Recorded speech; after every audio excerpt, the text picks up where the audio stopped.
Well, this past week, Autumn and I had the chance to go to Florida, and when we got back, we had this great big pile of catalogs and mail waiting for us, and I was perfectly content, right? I just got back from a week in Florida. I was content with everything in my life until I started, sorting my mail, and I began looking through all these catalogs, because that's when I discovered, listen, I don't have the right glasses, I don't have the coolest camping equipment, I don't bake the right kind of bread, I don't even like bread, right? My barn doesn't have comfortable couches or stylish pottery. I don't even have a barn. Maybe I should get a barn. My grass, it isn't green enough. My TV isn't big enough. I'm not wearing the right stuff. I'm just like the biggest loser, right? I mean, can any of you relate at all? Do you ever feel like you'll be where you want with just a little bit more?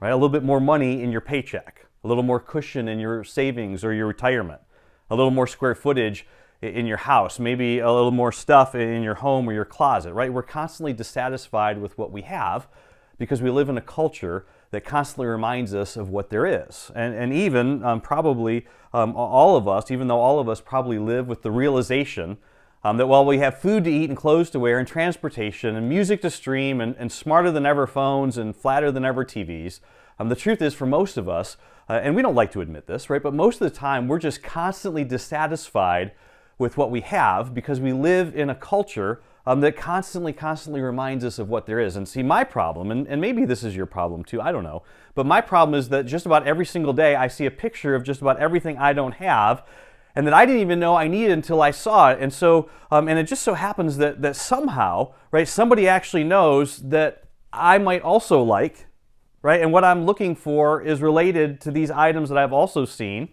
And somehow they know that customers who bought what I'm buying, they bought. And oftentimes what I bought, they can tell me, is frequently bought with these other things. So how can you possibly stay in a world, content in a world where everybody knows what you're buying and what you're thinking, and they just keep putting pictures in front of you every single day, right? And the problem, if we're honest, the problem is not what we don't have. It's the awareness of what we could have. And see, therein lies one of the most important principles that you're ever going to hear, and it's certainly not original with me, but knowing this could actually save you from a world of hurt in the future. The problem is that our awareness is what drives our discontentment. The reason I'm so discontent is because I know everything that's out there. The reason you're so discontent with what you drive and where you live and how high your ceilings are or the color of the hardware on your cabinet doors, right? It just goes on, is because we are so aware of what is out there. Awareness drives our discontentment. And see, the truth is that explains why getting more stuff never solves our problem. This is why getting more never makes you feel like you have enough. Now, listen, to be fair, there is absolutely nothing sinister about good marketing, and there is nothing sinister with great advertising. If you're in the marketing business or the advertising business, listen, I'm all for everyone eating and living indoors, so I'm all for you being successful. I want you to be hugely successful. The problem is not you, the problem is me. Because while there is nothing wrong with great advertising and great marketing, there is something unsettling about a bunch of credit card debt, right? I mean, there is something disturbing about not having enough savings because you have so much stuff that it fills up every room in your house or your apartment. There is something anxiety-provoking about not having any financial margin no matter how much you make, because if you don't have margin, you don't have peace, because peace is always found in the margin. And there is something that is very, very frustrating when I've acquired so much stuff that even though I feel generous in my heart, I can't actually be generous with my checkbook. So there is nothing wrong with marketing or there is nothing wrong with advertising.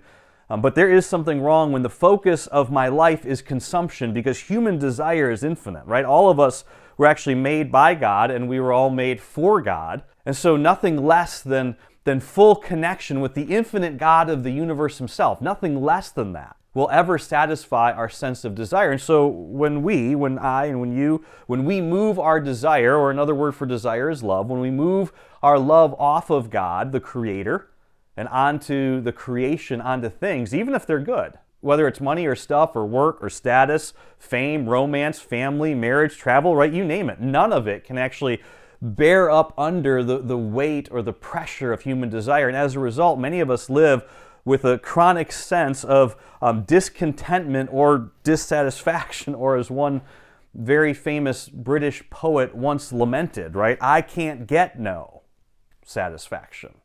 No matter how much money we make or how many things we acquire, how much success we achieve, we always want just a little bit more.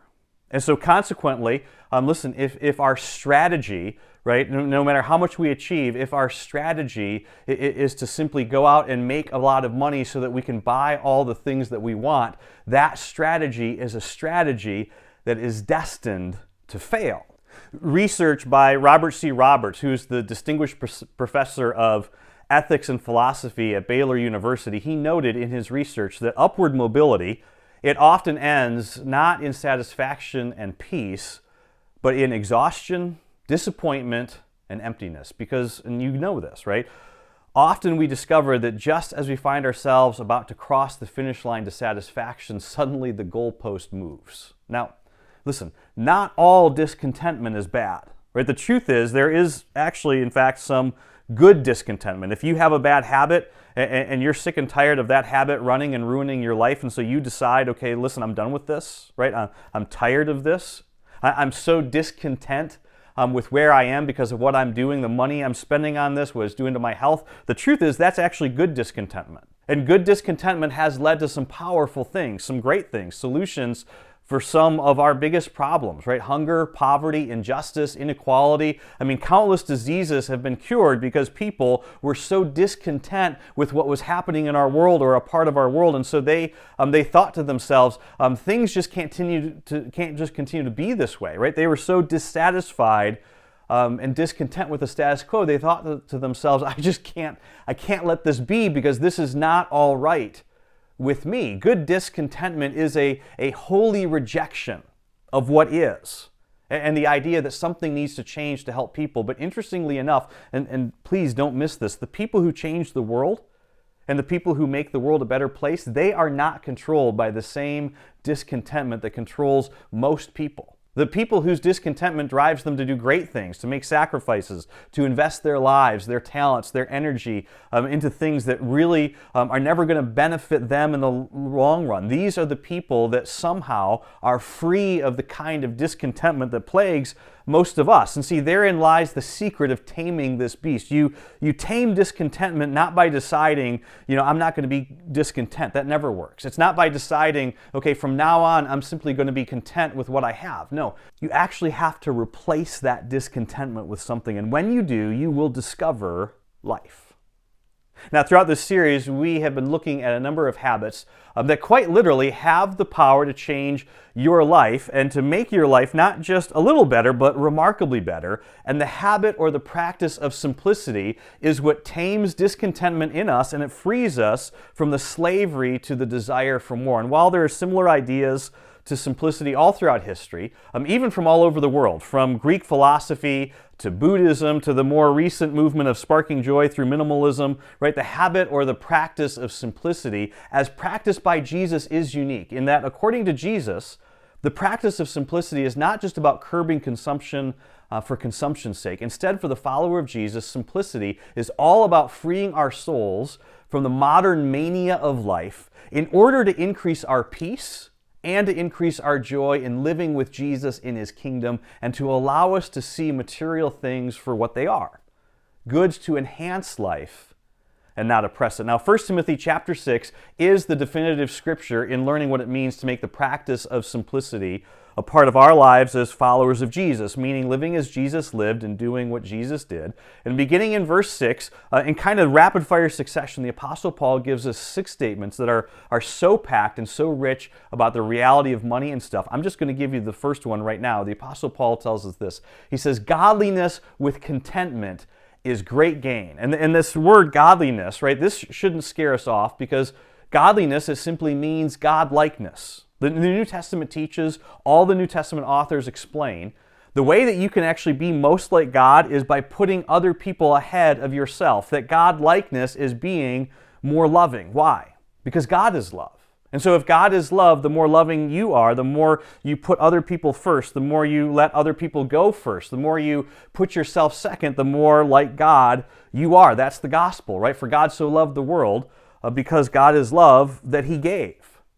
That God demonstrated He was for us, and so He put Himself behind us. That's what love looks like. In other words, godliness for us as followers of Jesus is not this weird kind of mystic separateness, like stay away because you might get contaminated. No, Jesus comes along and He says to His followers, He says, listen, I want you to do what I do. And Jesus says, listen, I always run to the messes. I do not run away from them.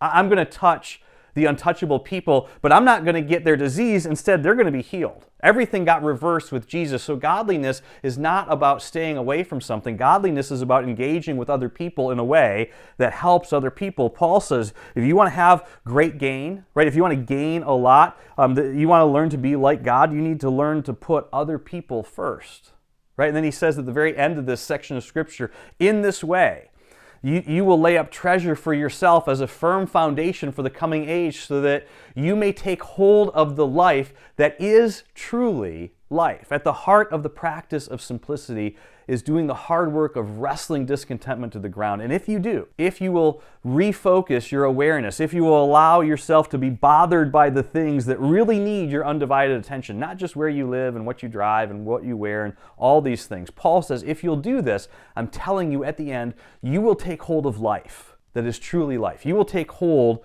of life-giving life. You will take hold of a life that is worth living. You will take hold of a life that actually leaves life in its wake and not just a bunch of stuff. Because the value of a life, right? The value of a life is always measured. It's always determined by how much of it is given away. Because the Scripture is true. Godliness with contentment, it is great gain for you and for all those who come along after you.